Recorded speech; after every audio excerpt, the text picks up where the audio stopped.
My sister stood up in the middle of my wedding toast and announced her own engagement. 200 guests turned their heads away from me at the exact moment I was thanking my new husband for choosing me. Chloe raised her champagne glass, tapped it with a fork, and said the words that would end our relationship forever. Since we're all here anyway, Derek and I have news too. The room erupted in applause. My mother cried tears of joy. My father hugged Chloe first, before he even looked at me, and I stood there in my wedding dress, microphone still in my hand, watching my own reception turn into my sister's engagement party. Marcus squeezed my hand under the table. "Just breathe," he whispered. "It's still our day." But it wasn't anymore. Not really. By the time the cake was cut, half the guests were asking Chloe about ring sizes and venue ideas. My Aunt Deborah actually said, "Well, isn't it wonderful how these things happen in pairs?" As if my wedding had simply been the warm-up act for the main event. I smiled through it. I'm an architect. I've spent my whole career learning how to keep a calm face while a client screams about a delayed foundation pour. I know how to hold a room together even when it's cracking underneath me.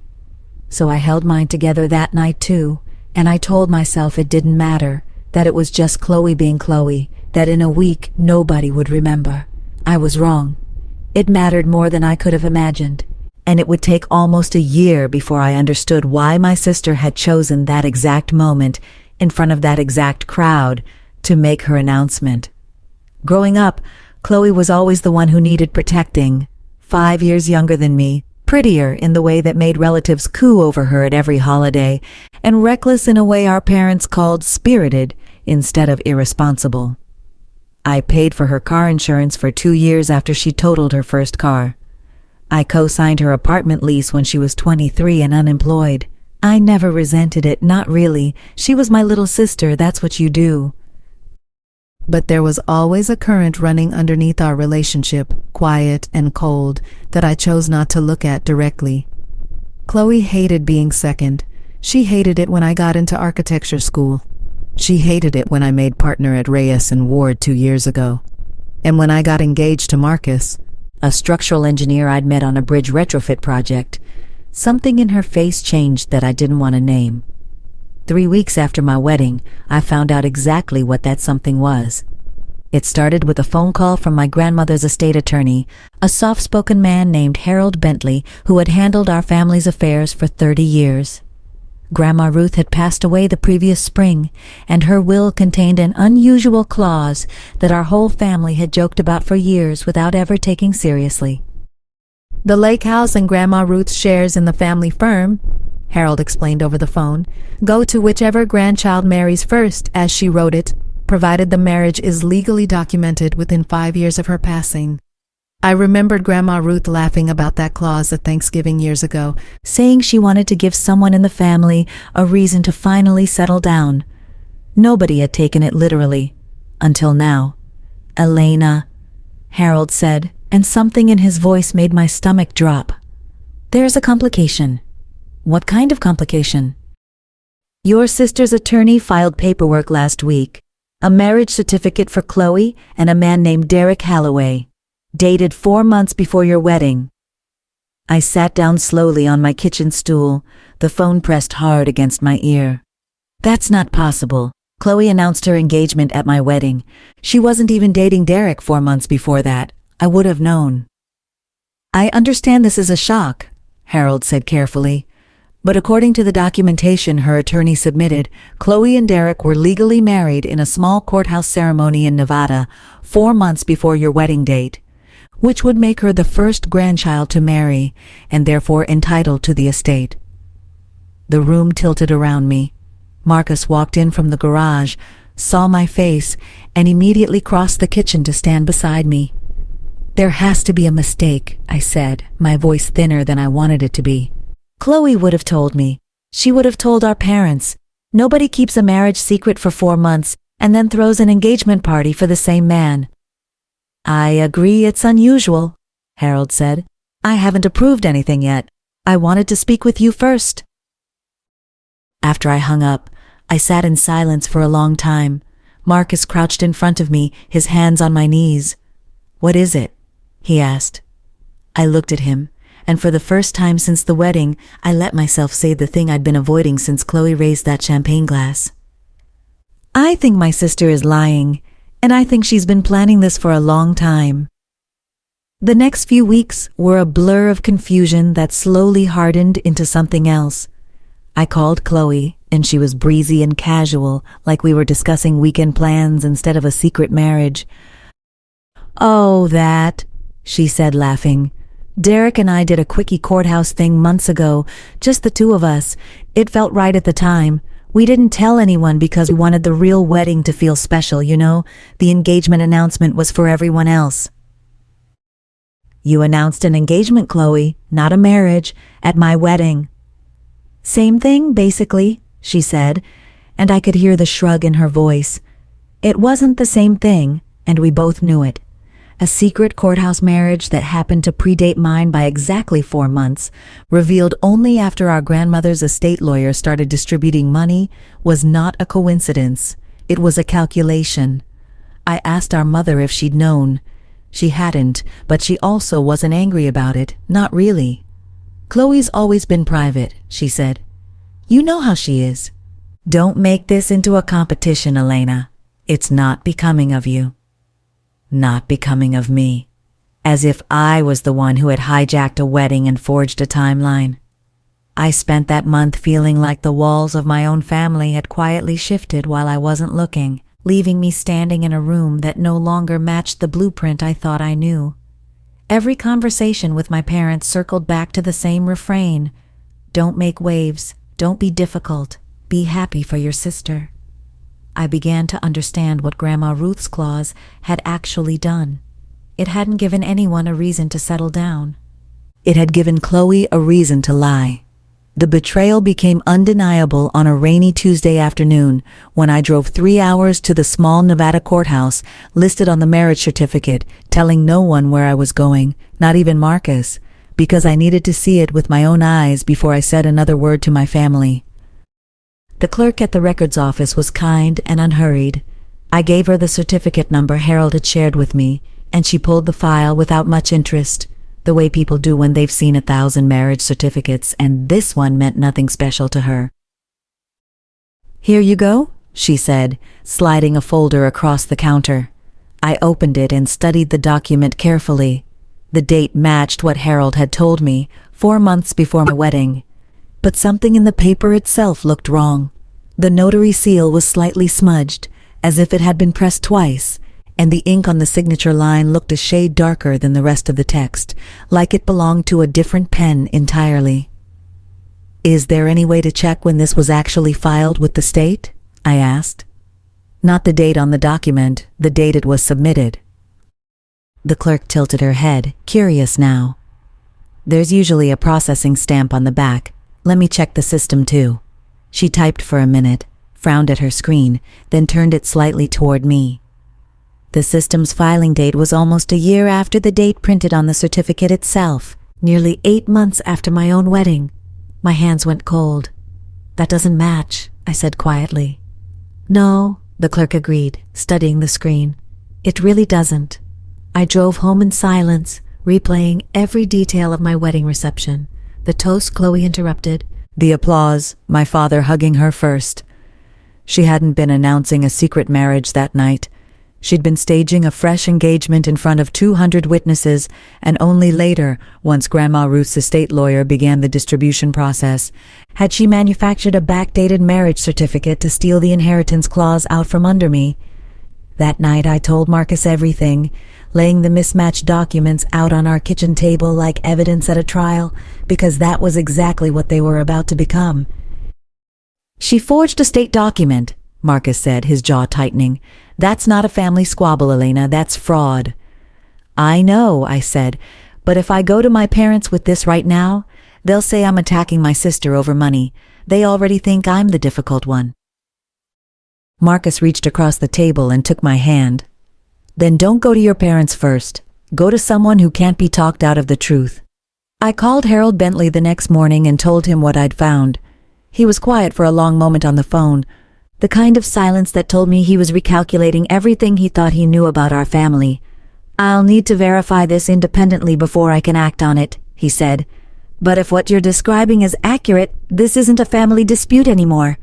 This is a matter for the probate court, and possibly for the state as well.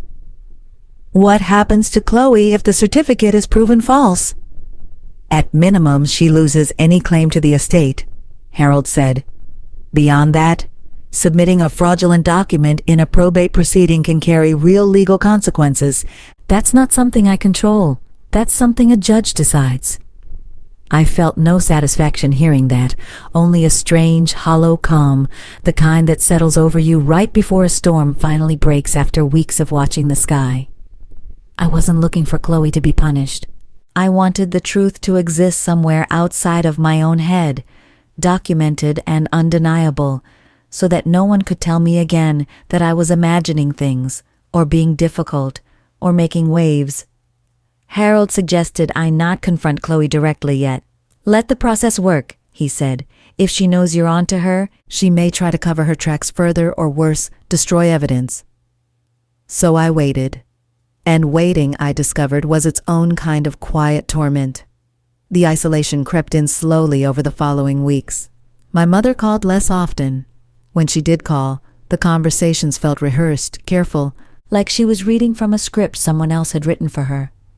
My father stopped mentioning Chloe's wedding plans around me entirely, which somehow felt worse than if he'd talked about them constantly, because it meant he'd already decided whose side deserved protecting. At a family dinner I almost didn't attend, Chloe sat across from me, glowing with the particular happiness of someone who believes they've already won.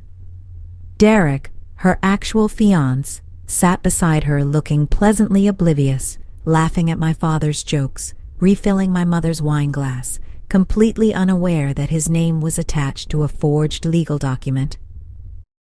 "You've been quiet lately," Chloe said to me over dessert, her voice light but her eyes watching me closely. "Everything okay with you and Marcus?" "Everything's fine," I said. "Good," she said, smiling. "I'd hate for anything to be weird between us. Family should stick together, don't you think?" I looked at her for a long moment. This sister I had spent 30 years protecting, and I understood with total clarity that she wasn't asking a question. She was testing whether I'd found anything yet. I smiled back at her, the same practiced calm I used on panicking clients. "Family should stick together," I agreed. That night, driving home, Marcus asked how the dinner went. I told him the truth. "She's scared," I said. "She just doesn't know that I know." A few days later, I made a mistake that I still don't fully understand, even now. I drove to Chloe's apartment while she was at work, using the spare key she'd given me 2 years earlier for emergencies, back when we still trusted each other with things like keys. I told myself I only wanted to return a sweater I'd borrowed months before. That wasn't the real reason, and I knew it the whole drive over. Her laptop was open on the kitchen counter, unlocked, the way it always was, because Chloe had never once in her life worried about anyone looking through her things. I stood there for a long moment, telling myself to leave, to just set the sweater down and walk away. Then I saw the name Frank Alvarez in her open messaging app, and beneath it, a string of texts from 8 months earlier. "I know it's not exactly above board," one message from Chloe read, "but I need the paperwork to say 4 months before her wedding. Can you make that work?" "For the usual rate, sure," Frank had written back. "Give me the details and I'll have it ready by Friday." I read it 3 times, my hands shaking so badly I had to set my phone down on the counter to photograph the screen properly. There was no ambiguity left, no room for the excuses my family kept offering on her behalf. She hadn't stumbled into a paperwork error. She had planned this months before my wedding, paid a man named Frank Alvarez to fabricate a date, and then walked into my reception and raised a champagne glass like none of it had happened yet. I left the sweater on her counter and drove straight to Marcus's office. The photographs of that message thread still open on my phone, my pulse pounding in my ears the entire way. When I showed him, he read the messages twice, his expression darkening with each line. "This is the notary," he said quietly. "This is the man Priscilla mentioned, Frank Alvarez." "She named him herself," I said. "In writing." Marcus looked up at me. Elena, I need you to call Harold right now, tonight, before you talk yourself out of it. Hope arrived quietly in the form of a phone call from a woman named Priscilla, who identified herself as a former administrative assistant at the Nevada notary's office listed on Chloe's marriage certificate. I got your number from the clerk's office, Priscilla said, sounding nervous. I probably shouldn't be calling, but I saw the file when the state was reviewing it, and I recognized the notary stamp. Frank Alvarez, my old boss, lost his license 2 years ago for backdating documents for a fee. I always wondered if anyone would ever catch it. My pulse quickened. Would you be willing to say that to an attorney, officially? There was a long pause. If it means someone finally stops him from doing this to other families, yes. I thanked her more times than was probably necessary and called Harold before I'd even pulled into my driveway. This is significant, Harold said once I'd relayed everything. An eyewitness willing to testify to a pattern of document fraud from the same notary named in your sister's own text messages, combined with the mismatched filing dates, gives us more than enough to formally challenge the certificate in probate court. For the first time since my wedding day, I felt something loosen in my chest. Not triumph exactly, just the sense that the ground beneath me had finally stopped shifting. Preparing for the hearing took nearly 2 months. Harold built the case methodically, gathering the state filing records, the clerk's testimony, and Priscilla's statement about the disgraced notary's history of backdating documents for paying clients. I stayed out of the direct legal maneuvering as much as I could, focusing instead on my work and my marriage, though I kept a folder of everything at home, the way you keep a fire extinguisher nearby without expecting to need it, just in case. Marcus asked me once, quietly, if I ever felt guilty. She's still your sister, he said. I know, I said, but she made a choice. She could have just been honest that she wanted to compete for the inheritance. Instead, she chose to forge a legal document and let me believe I'd imagined the whole thing. I didn't do that to her. She did that to us. The night before the probate hearing, I couldn't sleep. I kept thinking about the version of my wedding day I should have had. The one where my sister sat quietly through my toast instead of hijacking it. The one where my parents hugged me first at my own reception. I didn't want revenge for the money. I wanted someone, anyone, to finally say out loud that what she'd done to that day, and to me, had been real and wrong. The probate hearing was smaller than I expected, held in a plain courtroom with wood paneling and fluorescent lights that made everyone look tired.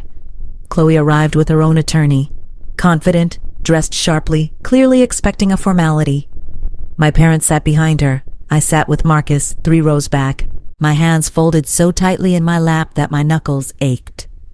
Harold presented the state filing records first, laying out the timeline plainly for the judge, a marriage certificate dated 4 months before my wedding but filed with the state nearly 8 months after it. Chloe's attorney objected, calling it an administrative delay, nothing more. Then Harold introduced the text messages, reading the exchange between Chloe and Frank Alvarez aloud in a flat, even voice that somehow made the words land harder than if he'd shouted them. I need the paperwork to say 4 months before her wedding, for the usual rate, sure. A murmur moved through the small courtroom. My mother's hand rose to her mouth. Chloe's attorney objected on grounds of how the messages had been obtained, and the judge allowed a brief argument, but the timestamps and account details had already been independently verified by Harold's office against the phone carrier's records, and the objection went nowhere. Then Harold called Priscilla to the stand. Chloe's face changed the moment Priscilla's name was read aloud, a flicker of recognition and panic crossing features that had, until that second, looked so certain of victory. Priscilla testified calmly, describing Frank Alvarez's history of backdating documents for a fee, and confirming that the seal on Chloe's certificate matched a pattern she had seen dozens of times before he lost his license. Under cross-examination, Chloe's attorney tried to shake her, suggesting she held a grudge against her former employer, but Priscilla simply repeated what she'd already said, clear and unwavering. I don't need to hold a grudge to tell the truth, she said. I just need to remember what I saw. That's when everything changed, the judge noted dryly. glancing at the documents in front of her, though she was really talking about the case itself. I watched my sister's shoulders drop. I watched Derek, sitting beside her, lean away slightly, his face rearranging itself into something between confusion and dawning understanding. He hadn't known. I could see that clearly now. Whatever Chloe had told him about that Nevada courthouse trip, it hadn't included the part about backdated documents and inheritance clauses. The judge did not rule immediately, but the direction was obvious to everyone in the room. 2 weeks later, Harold called to tell me the certificate had been officially invalidated as fraudulent, and the estate's clause defaulted to me as the first legally and verifiably married grandchild. But the money was never really the part that mattered most. What mattered was what happened after. Derek confronted Chloe the same week, according to my mother, who called me sobbing, asking how any of this could have happened, as if she hadn't spent months telling me not to make waves. Derek ended their engagement once he understood the full timeline, unwilling to build a life with someone who had used their relationship as a prop in a legal scheme. Chloe called me exactly once after that, her voice raw in a way I'd never heard before. "You destroyed everything," she said. "No," I said quietly. "You forged a document, Chloe. You lied to Derek, to our parents, and to me. I just stopped pretending I hadn't noticed." She hung up without saying anything else. I didn't celebrate. I want to be honest about that, because I think people expect a story like this to end with champagne and vindication, some triumphant final scene where the wrong sister gets to gloat. That isn't what happened, and it isn't what I wanted. What I felt instead, in the weeks that followed, was something quieter and steadier. Relief mostly, the relief of no longer doubting my own memory of my wedding day. The relief of watching my parents finally, awkwardly, acknowledge that they had been wrong to ask me to stay quiet for the sake of peace that was never really peace at all, just avoidance dressed up in nicer clothes. My mother apologized to me over coffee one Sunday, admitting that she'd known, somewhere underneath the surface, that something about Chloe's story hadn't added up, and that she'd chosen not to look too closely because it was easier. "I'm sorry I made you feel like the difficult one," she said. "You were just the honest one. I didn't need the apology to feel whole again, but I was grateful for it anyway." Chloe and I don't speak much these days. I've heard secondhand that she moved to a different city, started over somewhere no one knew the story. I hope genuinely that she finds a version of herself that doesn't need to take what isn't hers to feel like she matters. I don't wish her ruin. I just finally stopped absorbing the cost of her choices as if they were mine to carry. Marcus and I still have our wedding photos on the mantel, the ones from before the toast, before the applause turned toward someone else, before I understood what my own family was capable of overlooking. I look at them sometimes, and I don't feel angry anymore. I feel like a woman who finally got to keep her own wedding day, even if it took a year, a courthouse 3 hours away, and a stranger named Priscilla to give it back to me. Some inheritances aren't about money at all. Mine turned out to be the simple, hard-won knowledge that the truth, even when everyone around you insists on looking away from it, is still worth chasing down to the very last document. And that, in the end, was the only thing I ever really needed to win. Sometimes late at night, Marcus asks if I ever think about calling Chloe, just to see how she's doing. I tell him the truth. I think about the sister I wanted her to be more often than I think about the sister she actually was. I hope somewhere down the road, those two versions of her finally meet in the middle. But I've stopped waiting by the phone for it to happen. I learned, the hard way, that peace isn't something you're given by the people who hurt you. It's something you build yourself, quietly, document by document, truth by truth, until the ground beneath your feet finally feels like your own again.